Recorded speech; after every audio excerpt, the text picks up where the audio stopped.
So good afternoon and welcome to Business as Usual. Like every day, we have some great guests and today is no exception. I'm Audrey Russo, President and CEO of the Pittsburgh Tech Council, and joined by Jonathan Kirsting. He's Vice President of all things media and marketing. So want to give a shout out to Huntington Bank, who have been our partners right from the onset of COVID as well as before that. But particularly during COVID, when there was really a huge need at the onset of all of this to help small businesses, and they've been right there. In addition, they've been just great partners in helping us just explore and experiment, and lo and behold, we're still doing business as usual. I think this is like our 137th session. So today we are here with a guest from Covestro, and I'm going to introduce him in a moment. But we've muted your microphones just to be considerate, and we allowed a chat. And I think there's going to be a lot of interest in terms of what we're talking about today, which is the circular economy. So on that note, we're going to jump right in and introduce our guest, Richard Skorpenske. He leads the polyurethane advocacy and sustainability for Covestro. He's a chemist by training, and he has a master's in science from Johns Hopkins in environmental science, and I think some other things that he'll probably tell us about. He's pretty well, has a strong academic pedigree, but he's going to talk to us today about the circular economy and what that means in general and what that means at Covestro. So good afternoon, Richard.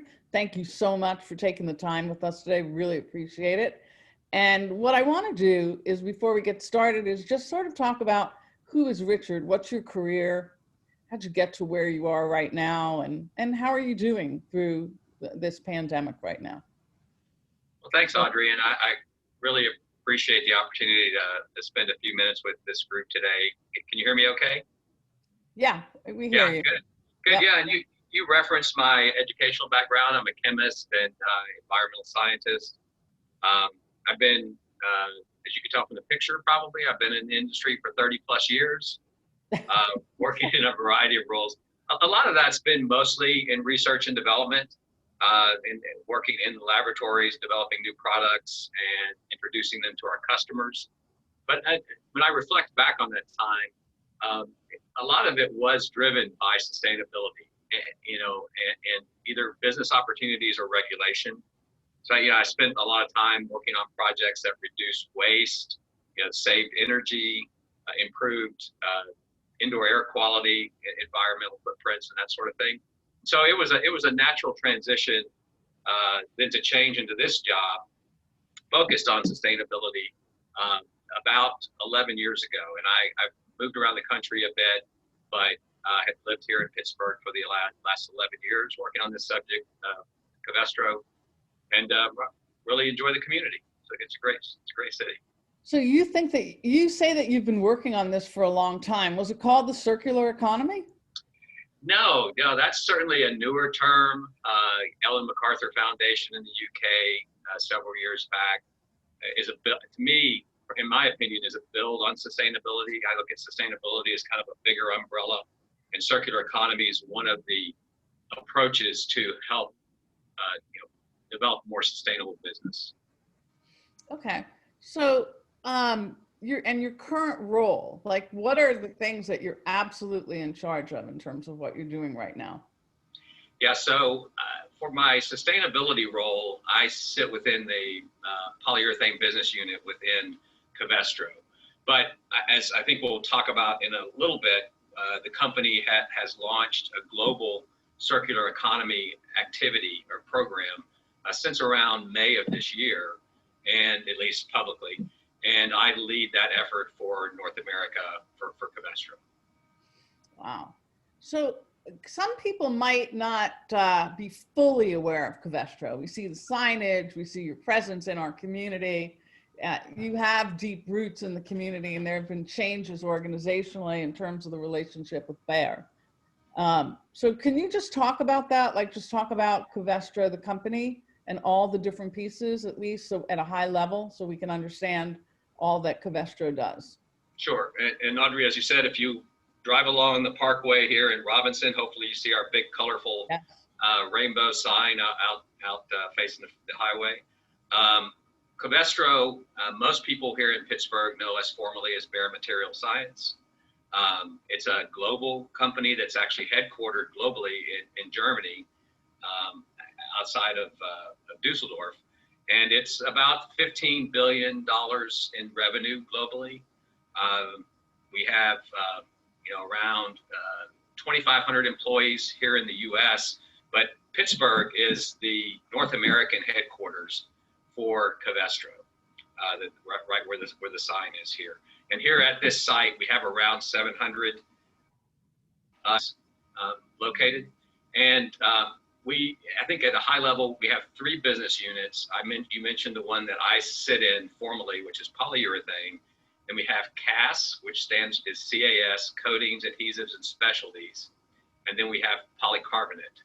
And I think we'll touch on how some of those products, fit into the market as we go through the conversation this morning. And you mentioned, I was just going to say, you mentioned Bare. If people don't know the connection, we spun off from Bare as an IPO about 5 years ago, this last September.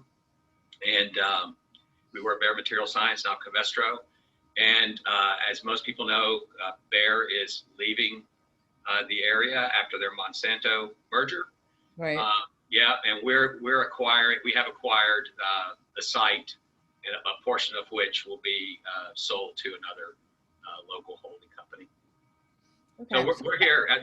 Our CEOs have been on record that we're here for good for Pittsburgh. So that's good. That's great. And you said there's about 750 people that are out there in Robinson? Yeah, about 700. Yeah, on site. Okay. Yeah. And most of those people have science-related roles? Yeah, I mean, our company is obviously very heavy in chemistry and chemical engineering, but this is the administrative headquarters. So we have IT people here, we have accounting, we have legal, communications, the whole suite of corporate functions. Okay, great. So, as we mentioned during the introductions, you have, Covestro's embraced sustainability in the circular economy. So describe the concept of the circular economy. You mentioned earlier that it's part of the broad piece in terms of sustainability, but talk about the circular economy and what that really means inside of Covestro and your work, because it seems like you have an influence across the business unit.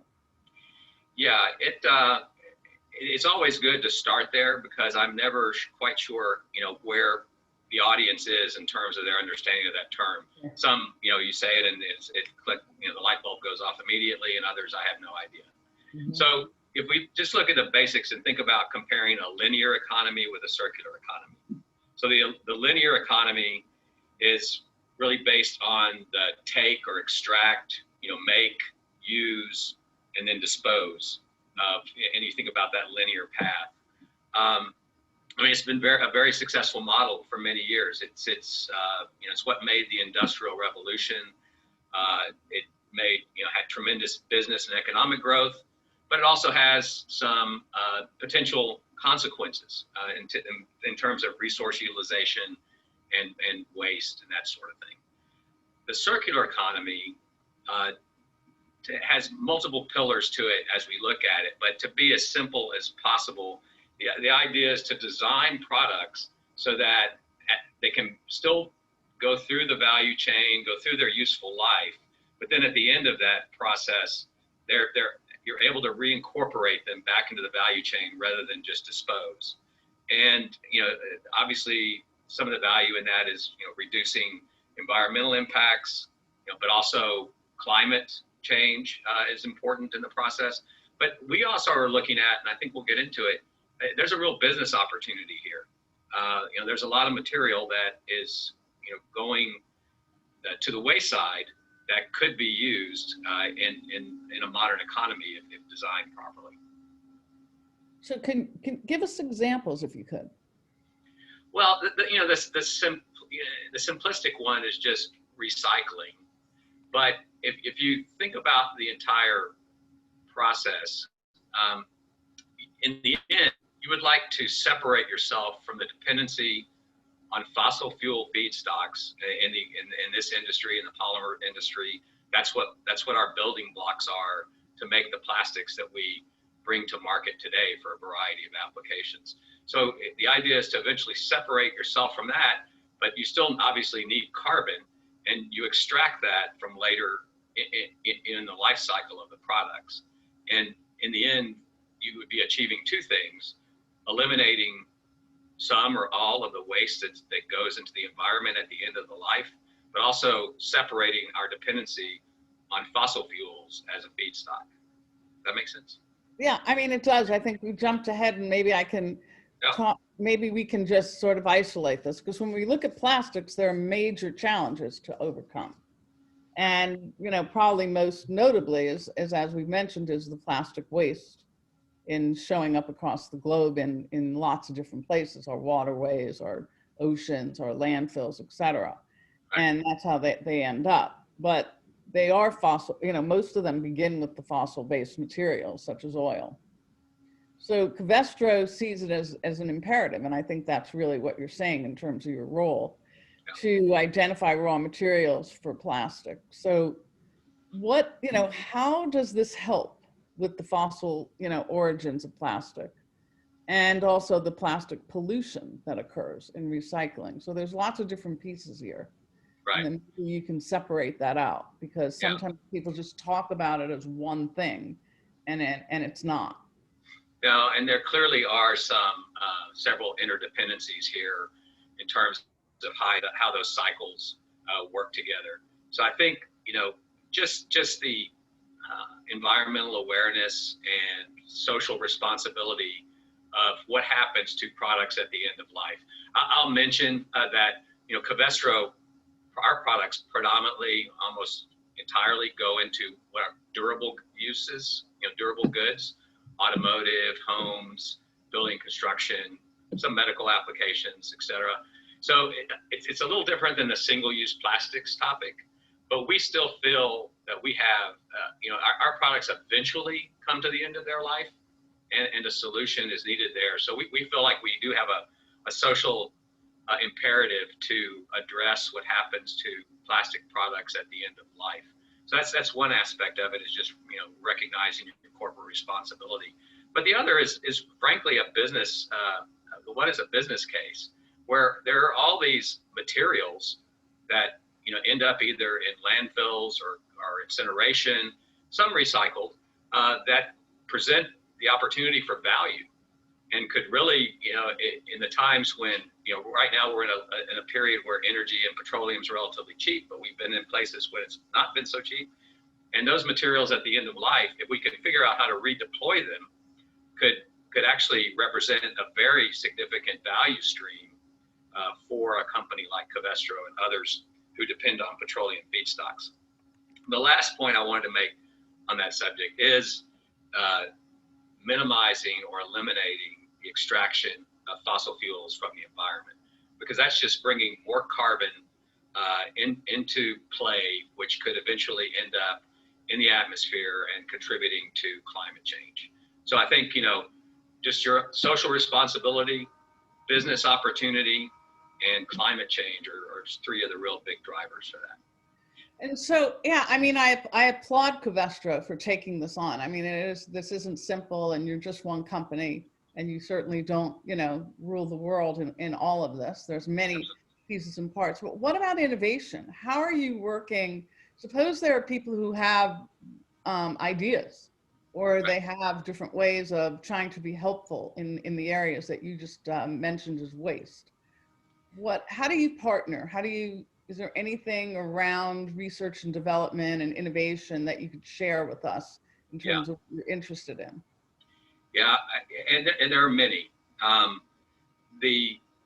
Of course, I'm in the process now of educating and informing our workforce, including our innovation workforce, about what the key attributes and elements of a circular economy. And these are a lot of smart people that are, you know, already thinking about the next thing they can invent that can have a role here. But we also have some public collaborations. I think that's one critical aspect of this, that both the UN Sustainable Development Goals as well as our own circular economy objectives recognize, is that And as you pointed out, Covestro is just one company with a certain skill set. Yeah. And we really need to collaborate with others in order to be successful here. And we're very open on that. I have maybe two quick examples. One was launched, and I'm not sure if this group has heard about the Alliance to End Plastic Waste. Was an industry-wide activity that was launched in January of 2019.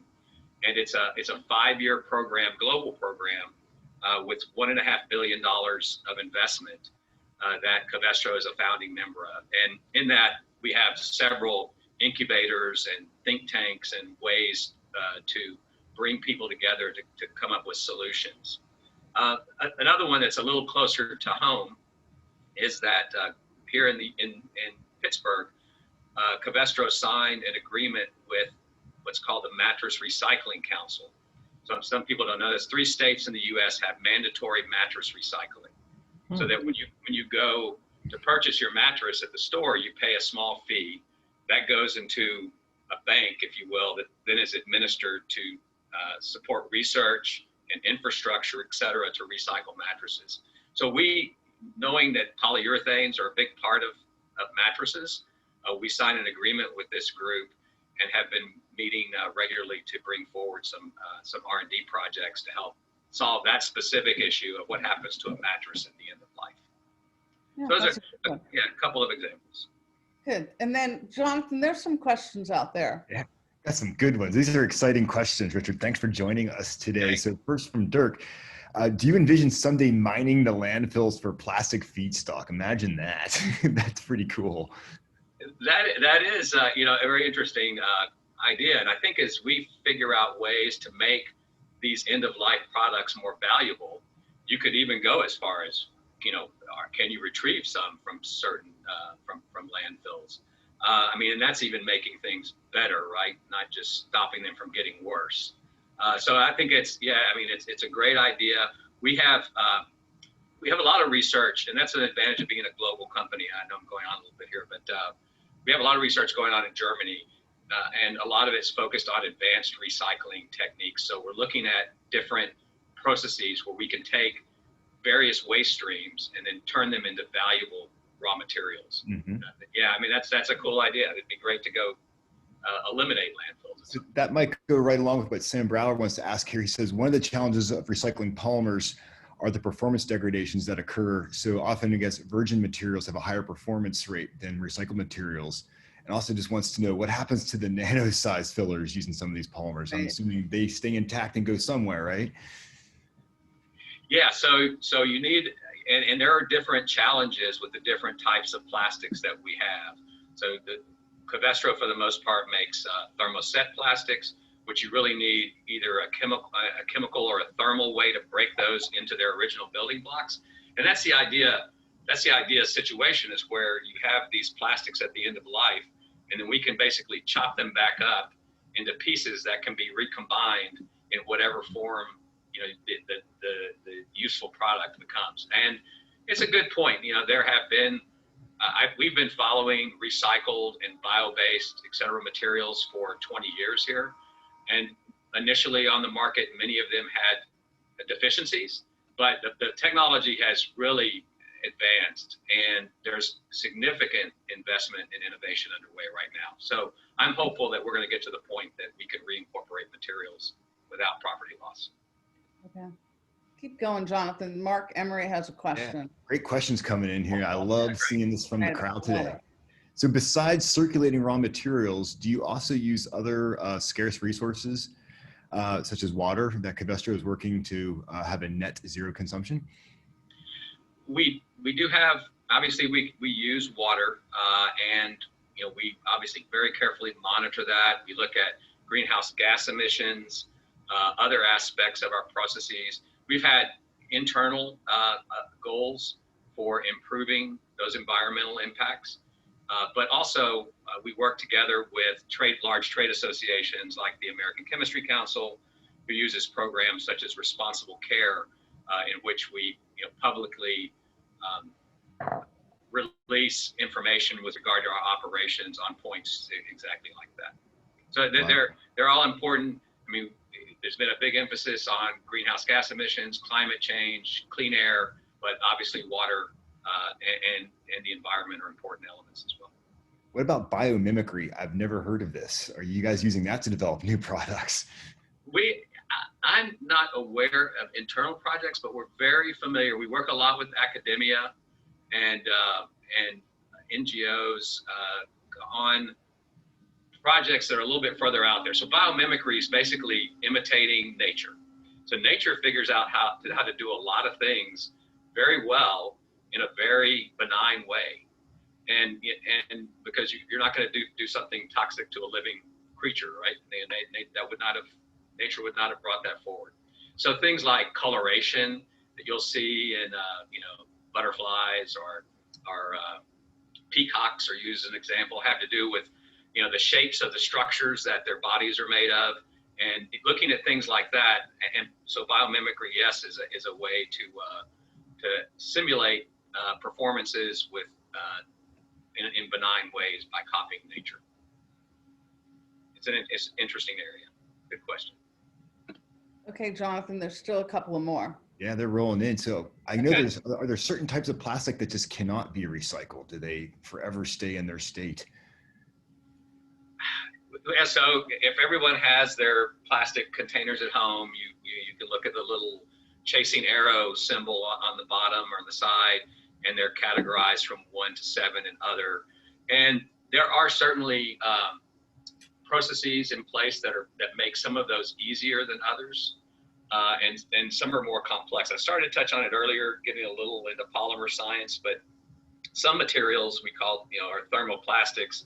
They really can just be melted and re-extruded or ground up and recompounded because there's no chemical cross-links between them.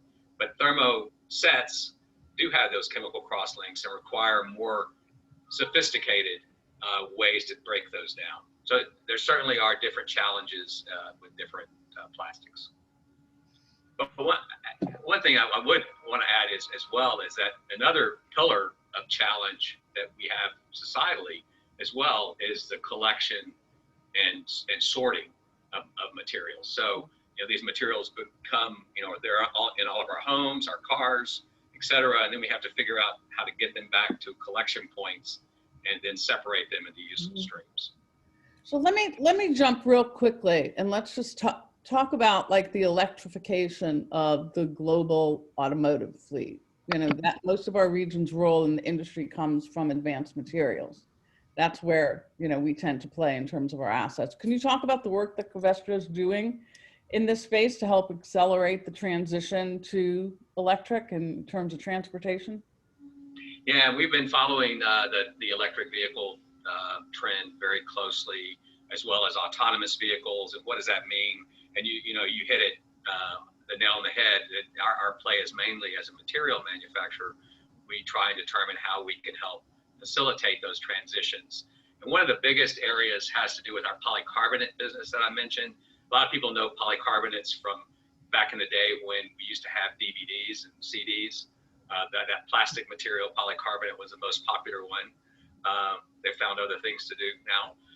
But one important role, and this is one of them, is in battery casings. So encasing batteries for durability and for longer performance is an important aspect of what we're bringing to the electric vehicle transition. One other one is a little bit more from the polyurethane side, but across our company has to do with vehicle lightweighting. So the more you can replace heavy components of a vehicle with lighter weight materials that perform at least as well and sometimes better, then you can address things like range anxiety, where how long will your car be able to travel on that one battery charge. So battery casings, lightweighting, those are a couple of areas where we play a role in electric vehicles. So what do I do with all my CDs? Yeah, I got a bunch. What should I do with them? I got powered. Pardon me? No, I don't know. What do we do with them, right? That's a very good question. We actually have a project, and it's not related to CDs and DVDs, but I mean, if you think there's a desire for recollecting those, I'll actually bring that up internally. But there was, let me give you an example though. In Asia, polycarbonate is used to make these about 2-liter water bottles, like the big water bottles you stand up and put and dispense, and they're used and refilled over and over and over again, but eventually they get too scratched or discolored and people don't want to use them anymore. We're taking those back, grinding them up, and then recompounding them with other polycarbonate to use in electronic housing. So I could see a similar kind of thing with CD or DVD disc, but haven't seen an effort to do that. There's a business plan there, I think. There we go. I think there's an idea, Jonathan. Anyone wants to help, because I know I have my own share. I think we have 2 questions, and then I want to wrap up and talk about STEM and the role that Covestro has. So Jonathan, you want to just talk about these 2 questions right here? Yeah, absolutely. So in Tara Crow's community, she says, we can only recycle 1s and 2s, and the recycling plant is still losing money. They basically operate at a loss as a service to the community. What can be done to make recycling locally sustainable and profitable? Yeah, and that's a really good question. That it is an issue because most of the local waste management is done through municipal contracts, and there's a whatever the agreement is between the waste management company and the municipality. And one of the issues is it varies significantly from one municipality to another. So waste management is truly a local issue. Now, there have been efforts, and there's one underway in Pennsylvania right now, to alter the state municipal solid waste management policy to help encourage more consistency across those municipalities, and as well as options to exercise. So I recognize I have the same thing where I live. There's very limited recycling, and I think it's something that certainly needs to be addressed. Yeah, and Tia Sylvester wants to know, what are Covestro's expectations of those that you partner with as it relates to being in the circular economy? As far as we're collaborating with non in the value chain, there's a lot of important things in those collaborations. One is trust, that we're both coming to the party with an interest in making a difference. Trying to identify some quick wins, how to manage your interaction well. Communication is very important. How to, that you're communicating regularly and developing relationships. So there's a lot of things there, and then then you can get into the details of here are the specific deliverables that we're looking for from each of the parties who are participating. But trust and a willingness to develop relationships and communicate are key. So the last thing, and then I just want to talk about STEM, is that do you focus on sustainability benefit your key customers, and do they see that as a differentiator for Covestro? With circular economy and our customers? Yes. Yeah, certainly. And our customers are as aware of this trend and the future direction as we are. Endless conversations, kind of saying, well, what does this mean to you? What does this mean to you? And then thinking about how can we collaborate together. And yeah, our customers will play a key role in the success of the transition to the circular economy. So as we wrap up, I just want to tell you and everyone that today we just finished our day 2 of our STEM Summit, which is virtual. And this is a chance where we talk with educators and kids, which is really amazing. Today we had Microsoft with us. Tomorrow we have Shell Games. We talk about coding and just the amazing things that people are working on to inspire. How does Covestro work to inspire the future pipeline of people who are in STEM? Right, and that's very important to us on several levels. One, that the community understands the value that Covestro is bringing here locally and across the country and around the world. But also, obviously, that's our future in terms of the people who are going to be, sitting in my job some years down the road. So Covestro initiated this I3 STEM initiative soon after being spun off, which includes elements of education, community engagement, and charitable donations. I will put in, I know we're getting close to the end of time, but I will put in one plug, that the Think 30, which many of you have probably been aware of or participated in the past, that Covestro host, will have 3 sequential events over the second half of this month that anyone's welcome to participate in. That's great. Yeah, we'll put a link out there. Jonathan is going to be moderating one of the panels for that as well. Looking forward to it. I love Think 30. It's really great. So how are you holding up through this current situation of pandemic and working from home and keeping safe? Yeah, so I'm in the office today, but for the most part, I have been working from home since mid-March, as have all of the Covestro employees who are able to do their work remotely.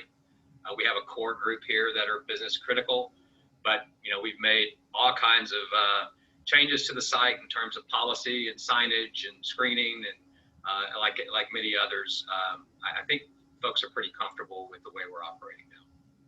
Well, I want to just extend my appreciation for your work, your leadership. Richard Skorpenske, Skorpenske, sorry, you think I would get that right? It's pretty phonetic. But thank you so much for your work and being part of this community. And if people want to reach out to you, are you open to that? Absolutely, yeah. Feel free to, you can text me on LinkedIn, or my Covestro email is very simple. It's first name dot last name at covestro.com. So richard.skorpenske at covestro.com. Right. Well, happy to answer questions. Thank you so much. Really appreciate your time. Thank you, Covestro, for being an incredible steward in the community and for all that you do. Really appreciate you allowing us to do a little bit of a dive with you on the circular economy and all the things that matter to us. And tomorrow is Wednesday. Who's on the show tomorrow, Jonathan? We have the one and only Ben Wilson from Rivers Agile talking about the RAW workshop, the Rivers Agile workshop, a really neat way that they put money into a company and get companies out of the ground while providing technical expertise. I cannot wait to talk to Ben. He's a good dude. Great. Well, thank you so much. Thank you, Jonathan. Thank you, Richard. Thank you, Covestro. And thank you all for tuning in. Really appreciate it. Stay safe, everyone. Yeah. Thanks, Audrey.